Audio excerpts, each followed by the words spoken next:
38번째 강독 시작하겠습니다. 제4의식이 기독교적으로 용납될 수 있는가에 대한 근거를 월트만은 두 가지로 제시합니다. 첫 번째 건 했어요. 성경 구절 한 군데에서 후손들의 신앙이 조상들까지 성결케 한다, 구원시킨다. 그런 논리였어요. 그게 확 들어오지는 않은데 그럴 수도 있겠다. 그런 정도로 제가 받아들였습니다. 이제 두 번째 근거입니다. 그리스도의 공동체는 살아있는 자들만이 아니라 죽은 자들의 공동체이기도 하다. 이건 기억해 둘 만한 겁니다. 살아있는 자들만이 아니라 죽은 자들의 공동체이기도 하다. 왜 그런지 아시죠? 앞에서 제가 얘기했습니다. 예수 그리스도로 인해서 죽음이 철폐됐기 때문에 그렇습니다. 죽지 않는다는 말이는 그게 아니라 죽음으로 우리가 완전히 멸절되지 않는다는 겁니다.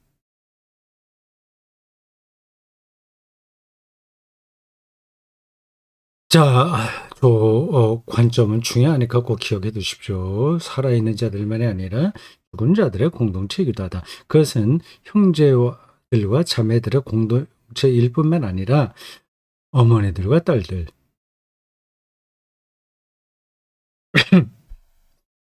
아버지와 아들들, 혹은 어머니들과 아들들, 아버지들과 딸들의 공동체이기도 하다. 모든 사람들의 공동체. 로마서 14장 9절에서 바울은 다음과 같이 말한다. 그리스도께서 죽으셨다가 살아나신 것은 죽은 사람에게도 산 사람에게도 다 주님이 되시려는 것이었습니다. 꼭 기억해 둬야 되겠네요. 로마서 14장 9절입니다. 죽음이 예수 그리스도로 인해서 철폐되었다는 말이 바로 저걸 가리켜요. 저거는 이제 실질적으로 느껴야 됩니다. 죽은 자들에 대한 그리스도의 통치는 죽은 자들의 부활이 아니라 오히려 그들의 구원하는 그리스도의 공동체로 영입되는 것이다.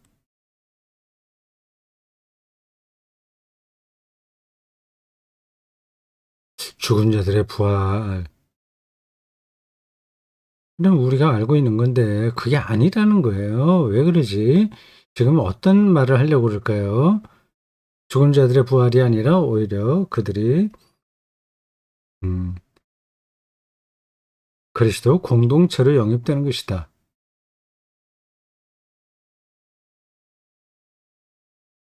사도신경에 명시되어 있는 바와 같이 죽음의 세계로 내려가신, 이게 이제 우리 한국 교회에서 사용하는 사도신경에는 빠진 내용입니다.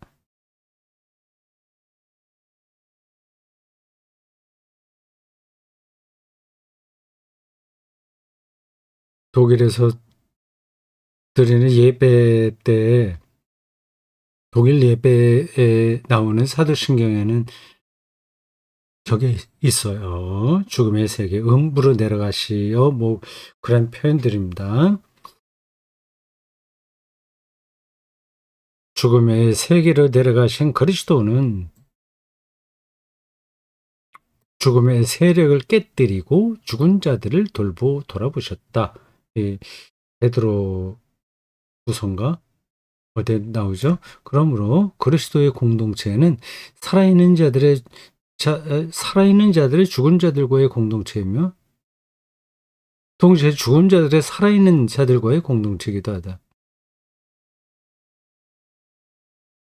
예, 부활하신 그리스도 안에서 죽음의 장벽은 무너지게 되었다. 이러한 그리스도의 공동체 안에서 죽은 자들은 현대적인 의미에서 더 이상 죽은 것이 아니라 본래적인 의미에서 살아있는 자들과 함께 현존한다. 모두 기억해둬야 됩니다. 살아있는 자들과 같이 현존한다. 더 이상 죽은 게 아니다. 이것이 바로 조상들을 숭배하고 그들의 면전에서 살아가는 아시아인들의 삶의 진면목이다. 몰트만은 이 아시아의 제사 문화를 높이 평가하는군요. 그리스도의 죽음과 부활은 현존하는 자들에게는 미래적인 의미를 가지며 과거에 존재했던 자들에게는 희망을 내포한다. 죽은 자들의 부활에 대한 희망은 과거에 존재했던 이들을 내포하는 우리가 아는 유일한 희망이다. 죽은 자들은 이미 이 희망 속에서 안식하고 있다. 좀 더 생각을 확장시켜야 이런 문장들이 좀 들어오거든요. 지나갑시다. 부활의 빛에서 볼 때 그들은 성결케 되었다.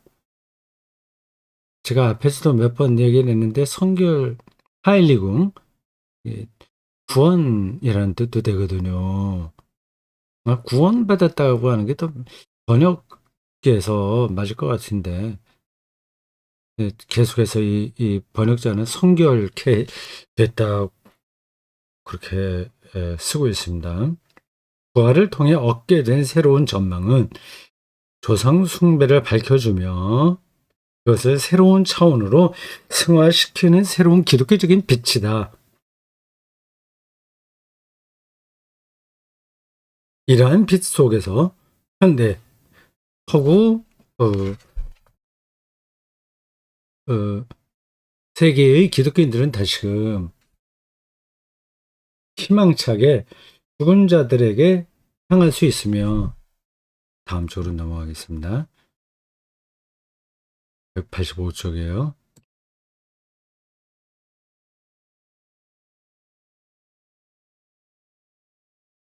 새로운 회상의 문화를 통해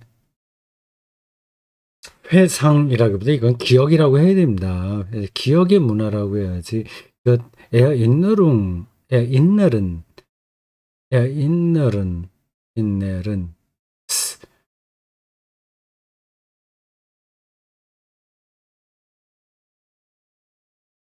저거를 동명사로 하지 않고 에어 인너룬을 보통 이제 에어 인네룬이라고 하는데 에어 인넬은 동사를 그냥 저렇게 명사화한 거예요. 거기에 어떤 독일의 독특한 뉘앙스가 있는지 저 대목에서 제가 정확하게 말씀드릴 수는 없습니다. 어쨌든 새로운 기억 문화를 통해 죽은 자들의 망각돼가는 세태를 극복해 나가야 할 것이다. 네. 죽은 자들, 죽음의 세계, 죽음 이후에 그들의 방식으로 존재하는 그들과의 이 교제, 관계 이런 것들을 살아있는 자들이 놓치면 안 된다는 얘기죠. 우리는 그리스도에게 가까이 다가갈수록 죽은 자들에게 점점 더 가까이 다가가게 된다. 예수께서 십자가에 달리셨을 때 그 지옥, 죽은 자들이 가는 그곳에 내려갔다는 표현이 사도신경에 나오거든요. 독일어 사도신경에요. 아마 다른 나라들에게도 나오고 영어에도 나오겠죠, 당연히. 우리나라는 어디에서 그 사도신경을 가져왔는지 제가 지금 그 문헌을 충분하게 검토하지 않아서 정확하게 말씀드릴 수 없는데 없는 그 음부에 내려간 것, 그 지옥에 내려간 것, 죽은 자들이 가는 그곳, 스올이라고 할 수 있겠죠. 그 대목에 빠진 사도신경을 우리가 번역해서 쓰고 있습니다. 라틴 아메리카에 있는 기독교 기초 공동체의 예배 중에는 때때로 실종된 이들, 기초 공동체는 그냥 지교회라는 뜻입니다. 군사 독재하에서 살해당한 이들의 이름이 호명되는데 회중은 이에 대해 현존하소서라는 외침으로 살아있으라는 얘기죠. 하다만다. 즉 그들은 실종된 것이 아니라 오히려 그리스도 안에 현존하며 우리와 함께 있다는 것이다. 이것은 예배 중에 특히 성례전 안에 있는 그리스도의 현존에서 나타난다. 가톨릭 교회가 죽은 자들을 위해 미사를 드리는 보다 깊은 의미가 바로 여기에 있다. 그러니까 그 가톨릭에서 하는 죽은 자를 위한 미사, 기도 이걸 또 우습게 생각하시면 안 됩니다. 또한 죽은 자들은 과거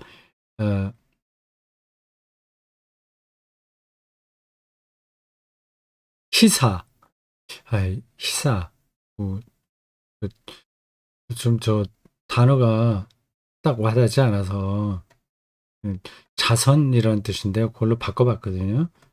과거 자선으로 일컬어졌던 것 안에서도 현존한다. 이걸 뭘 얘기하는지 모르겠어요. 여기서 뭐 대충은 이해하겠는데 저걸 몰트만이 왜 썼는지 그분이 앞에 있으면 제가 물어보고 싶습니다. 어떤 의미가 특별하게 있긴 있는 것 같은데 전체 맥락에서 딱 떨어지지 않아서 그렇습니다. 지나가죠.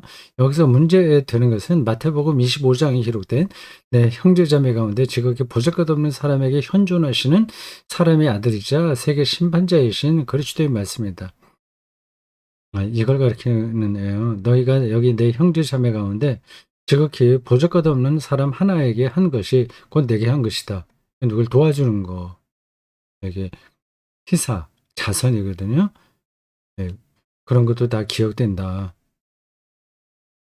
말하고 있습니다. 죽은 자들을 위한 기도입니다. 산자와 죽은 자의 교제를 지금 볼트만은 말하고 있어요.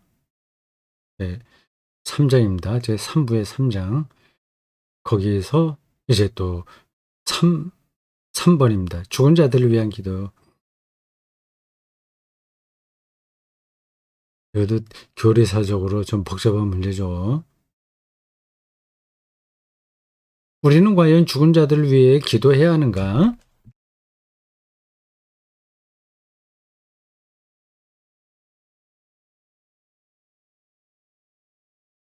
이스라엘 민족의 신앙이 언제나 이교적인 주변 세계에서 성행했던 죽은 자들에 대한 숭배의식을 매우 완강하게 배척하기 때문에 정서에 충실했던 종교개혁자들은 중세기 죽은 자들을 위한 미사와 기도를 계속해서 행해야 할 이유를 발견하지 못했다. 루터는 수차례에 걸쳐 죽은 자들을 위해 기도해야 하나? 이후에는 그리스도의 보호하심에 의탁하여야 한다고 주장했다. 죽은 자들을 위해서 몇 번은 기도할 수 있으나 그 끊임없이 돌아가신 아버지나 어머니를 위해서 기도하지 말고 처음에는 어느 정도 할 수 있으나 다 그리스도에게 맡겨라. 그렇게 주장했다고 하네요. 칼빈의 견해에 의하면 우리는 더 이상 기도를 통해 죽은 자들과 함께 그리스도의 교통 속으로 들어가서는 안 된다. 조금 더 엄격하게 칼빈은 죽은 자들을 위한 기도에서 반대 입장을 취했네요. 현대의 부흥의 설교자들은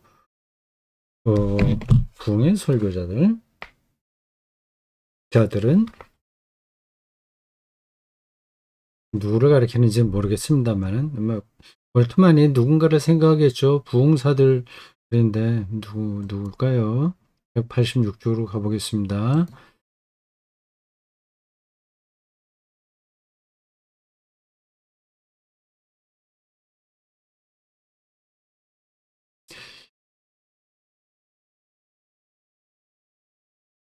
부흥의 설교자들은 살아있는 자들에게 신앙 없이 죽은 자들은 사후에 구원받지 못하며 이들에 대한 살아있는 자들의 기도는 아무 소용이 없다고 다소 위협함으로써 신앙적인 결단을 촉구하였다.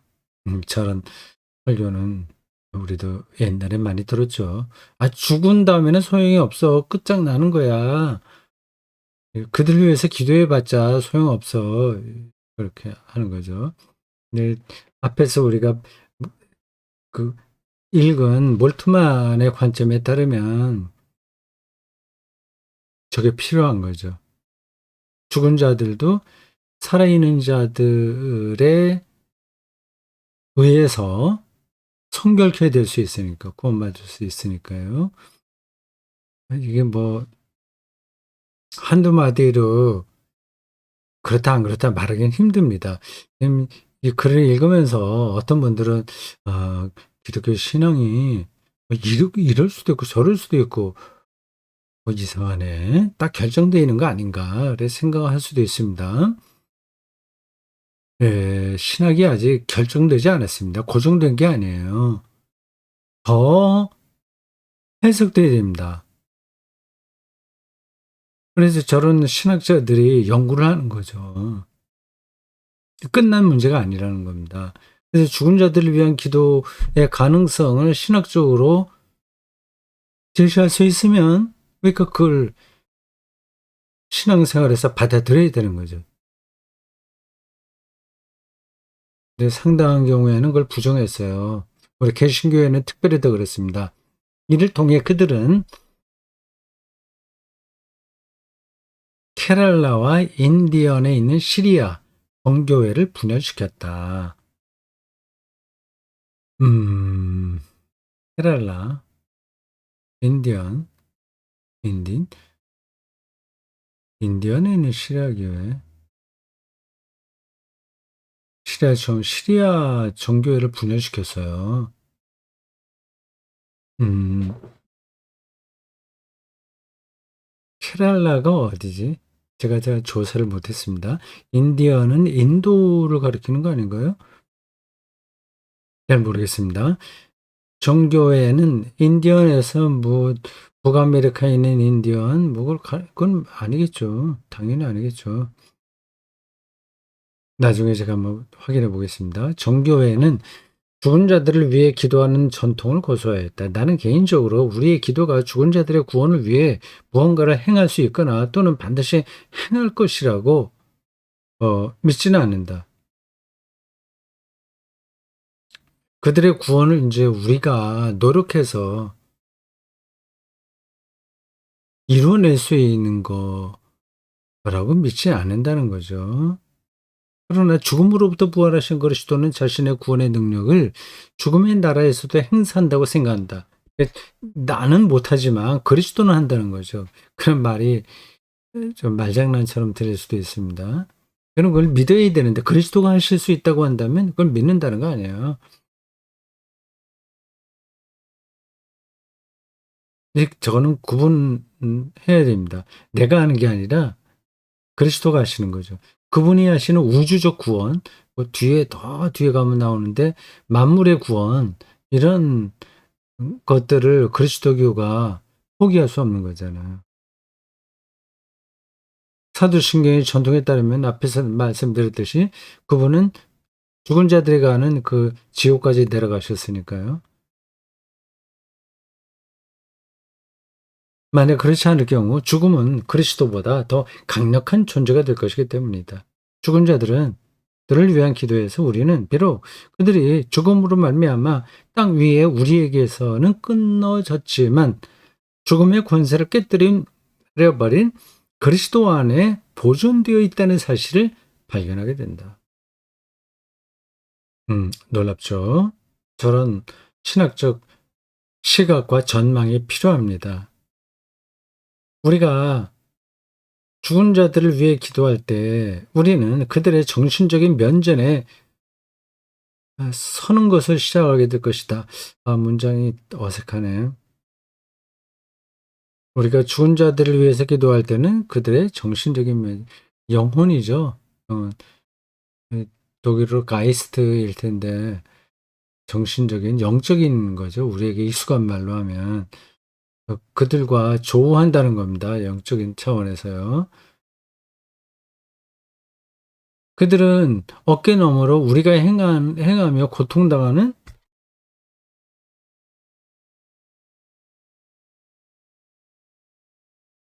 잠깐요. 고통당하는 모든 것을 볼 것이다. 지나갑시다. 생각을 하려니까 제가 까다로워. 그리스도 안에서 살아있는 자들과 죽은 자들의 교통을 마련할 수 있는 좋은 길은 장례 과정에서 특별한 화해 의식을 도입하는 것이다. 이제 몰트만이 실천 신학까지 하려고 그러나 목회 문제까지 언급하고 있군요. 살아있는 자들과 죽은 자들의 화평을 도모하기 위해 우리는 하나님께 우리가 죽은 자들에게 빚지고 있는 모든 것과 또한 죽은 자들이 우리에게 빚지고 있는 모든 것에 대한 용서를 구해야 할 것이다. 그러면 우리는 하나님의 평강 속에서 죽은 자들과 더불어 살아갈 수 있게 될 것이다. 살아있는 자들은 죽은 자들에 대한 죄책감과 질책으로 더 이상 괴롭힘을 당하지 말아야 하며 자신들이 다른 사람들과의 삶의 관계 속에서 평화를 얻을 것이라는 의식 속에서 생을 마감할 수 있어야 할 것이다. 절망하면서 죽는다는 건 창조주 하나님을 믿는 사람에게는 불가능한 거잖아요. 우리를 위해서 십자가를 지시고 새로운 생명으로 변화되신 그리고 지옥에까지 내려가서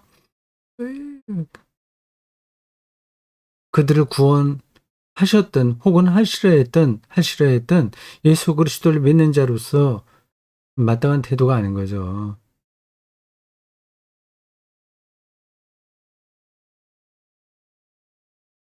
여러분들은 그리스도교의 가르침을 이게 맞냐 틀리냐 자꾸만 그런 쪽으로 생각하지 마시기 바랍니다. 물론 맞고 틀리고도 중요해요.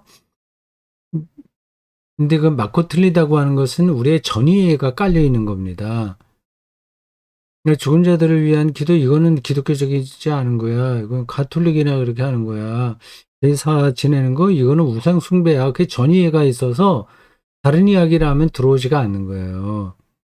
이건 그 전의에 의해서 옳다 그르다를 재단해 버리는 거죠.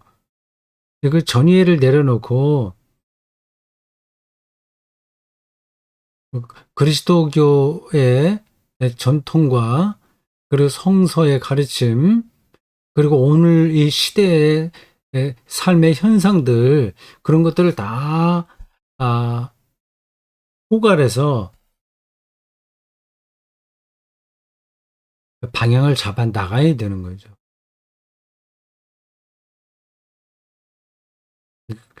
교회 생활이나 신앙생활 그리고 일반 그리스도인의 일상생활 모든 것들은 다 신학적이어야 됩니다. 근데 그게 아니면 이게 자기 고집에 떨어질 수 있어요. 자기가 옳다고 생각했던 것에 이게 꽉 막혀갖고 다른 거는 전혀 생각할 수가 없는 겁니다.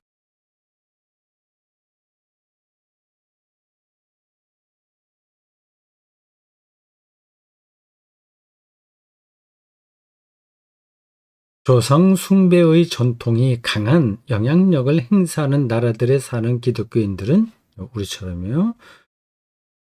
조상들에 대한 공경과 감사가 단지 장자들에 의해서만이 아니라 딸들에 의해서도 이루어진다는 사실을 유념해야 할 것이다. 보통 이제 큰아들이 모든 거를 떠안잖아요. 제사도 다 떠안습니다. 예, 보통 종손이라고 하죠. 즉 그들은 그 모든 책임을 다 떠안고 삽니다. 그러니까 종손이 우리나라에 뭐 얼마나 남아있는지는 모르겠습니다만은 간혹 다큐멘터리에 그분들의 삶이 나오긴 해요.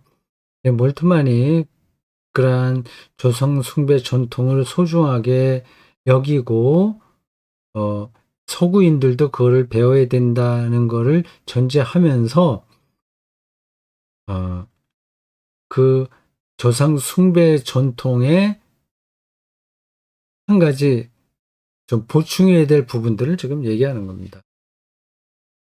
장자만이 아니다. 둘째 아들이 해도 된다. 딸도 가능하다. 하는 겁니다. 근데 아마 우리나라의 종손에 속해 있는 가문, 하여튼 그 종손을 중요하게 생각하는 그쪽 사람들은 몰트만의 생각을 받아들이지 않겠죠. 몰트만은 이제 신학적인 관점에서 이렇게 얘기하는 겁니다. 왜냐하면 아들과 딸은 모두 세례를 받았으며, 그러니까 똑같은 거죠. 그러니까 세례 받았으면 남자는 여자는 큰 아들이나 둘째 아들이나 이제 그리스도 안에서 남자와 여자가 아니라 장차 올 하나님 나라에 다음 쪽 넘어가야 되겠네요. 187쪽입니다.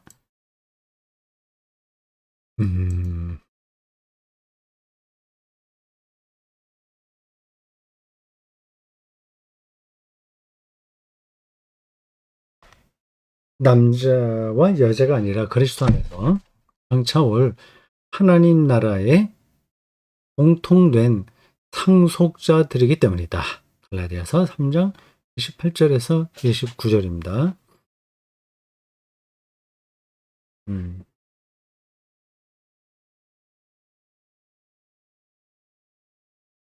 살아있는 자들이 죽은 조상들의 세계에 통합되는 것처럼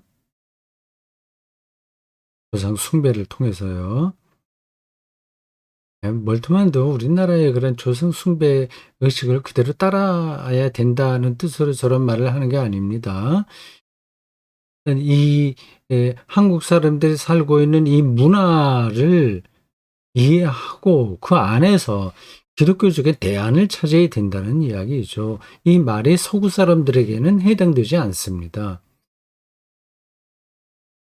서구 사람들이 한국 그리스도인들의 전통적 그 제사의식을 어떻게 받아들이고 살아가느냐 하는 게 도움은 되겠으나 상황은 다른 거죠.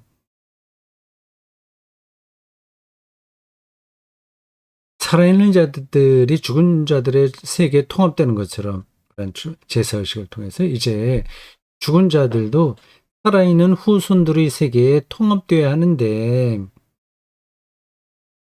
죽은 사람이 뭘 어떻게 통합할 수 있어? 살아있는 사람은 할 수 있긴 하지만 그렇게 질문할 수 있어요. 근데 그게 통합되는 길이 있다고 하는 거죠. 이를 통해 모든 세대가 균형 있는 연속성을 가지게 될 것이다.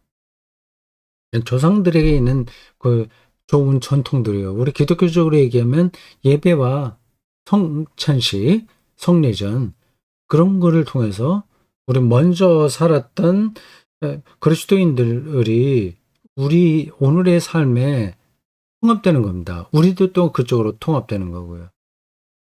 균형 있는 연속성을 가지게 될 것이다. 그 이유는 다음의 사실에 있다. 즉, 기독교 입장에서 볼 때 죽은 조상들은 그들의 나이 때문에 잘 들어보세요. 후손들보다 더 가까이 있는 신화적인 근원의 빛 속에서 더 이상 나타나지 않고 오히려 조상들과 후손들이 장래에 있을 죽은 자들의 부활의 빛 속에서 그리고 장차 올 세계의 생명에 대한 공동의 희망 속에 나타난다는 점입니다. 화가 안 들어오죠.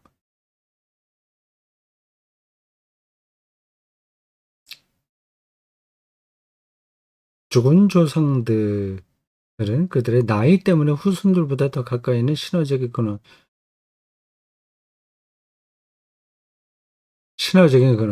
예. 신화적이라는 거예요. 그런 표상들은요. 뭐 어떻게 설명을 더 해야 될까요? 누가 할아버지, 아들, 손자 뭐 이런 유괴질서 로 이렇게 생각하는 거 있잖아요. 이게 신화적인 겁니다. 그런 게 아니라 오히려 그리스도의 신앙, 그리스도교인 신앙이요. 장래에 있을 조상들이나 후손들이나 똑같아요. 그 시간의 차이는 없는 거예요. 부활의 빛 속에서, 절대적인 생명의 빛 속에서, 그리고 장차 올 세계의 생명에 대한 공동의 희망 속에 나타나는 거예요. 나타난다는 점입니다. 그러니까 그 조상들, 할아버지, 아버지, 손자, 이렇게 죽은 세계에서도 그렇게 부르고 하는 이게 신화적인 어, 세계상이죠. 그건 아니라는 겁니다. 이러한 희망 속에 소멸하는 시간을 넘어서는 공동의 현재가 존재하게 된다. 자, 여기까지 하겠습니다.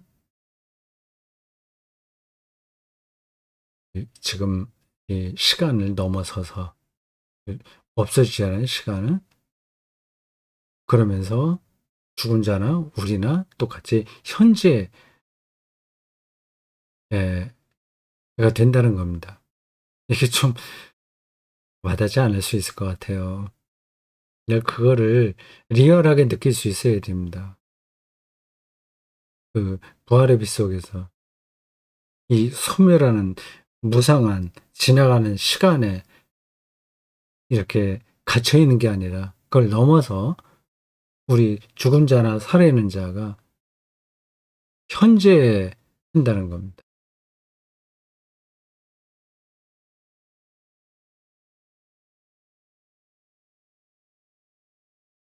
자, 오늘 여기까지 하겠습니다.